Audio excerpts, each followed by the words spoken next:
Hi guys, আমি তোমাদের দেখাচ্ছি আমার বর কাল রাতে কি নিয়ে এসেছে, যা দেখে আমার মাথাটা পুরো ঘুরে গিয়েছিল। তোমাদের দেখাচ্ছি, দাঁড়াও। তোমরা তখন বলবে যে কি এনেছে ও, দেখতে থাকো। আমি ওকে জিজ্ঞেস করলাম যে তুমি কেন এনেছো, তোমাদের আগে দেখাচ্ছি, দাঁড়াও। দেখো গাইস, এতগুলো শাক দেখতে পাচ্ছ, দেখো।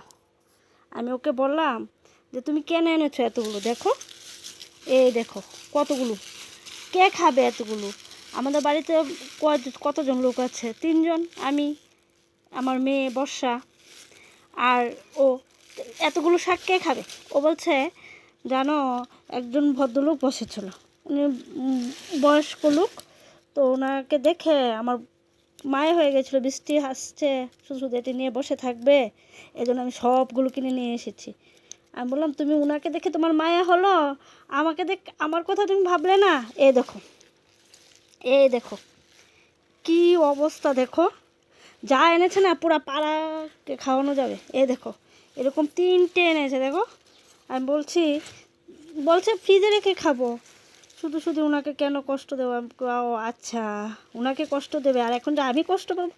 আরে না, তুমি ফ্রিজে রেখে দিও, রেখে রেখে খাবো। তারপর বললাম যে পেকে যাবে পাতাগুলো। বলছে না, পেকে গেলে তো পেকেই গেল, পেকে গেলে ফেলে দেবে, তো কি হয়েছে? দেখো আমার বরের অবস্থা, দেখো গাইস। তোমরা বলবে তো এগুলো কী পাতা, কমেন্টে আমাকে জানাবে। এখন দেখো, তোমরাই বলো, বেচারাকে আমি আর কি বলবো, আমি নির্বাক হয়ে গেলাম, আমার আর বলার কিছু নেই। এই দেখো আমার বরের অবস্থা। নর্মালি আমার বাড়িতে আমাদের জায়ের চিনে, ও জানে যে আমার বড় কীরকম। দেখো কী অবস্থা, এতগুলো কবে খাবো বলো? পুরো পাড়াকে নিমন্ত্রণ করলো, এই শাক শেষ হবে না, দেখতে পাচ্ছ। আমার আর কি বলার, কিছু বলার নেই। এখন আমি আমার মাথা ঘোরাচ্ছে। এখন এগুলো বেচে আবার ফ্রিজে রাখতে হবে, অনেক কাজ আছে গাইস। বাই, টাটা। লাইক করবে, কমেন্ট করবে, সাবস্ক্রাইব করবে। সাবস্ক্রাইব করছো না কেন? ভিডিও দেখছো, সাবস্ক্রাইবটা তো করবে, করলে তো আরও বানাতে ইচ্ছে করবে না? তোমরা কেন সাবস্ক্রাইব করছো না? সাবস্ক্রাইব করো প্লিজ, সাবস্ক্রাইব করো।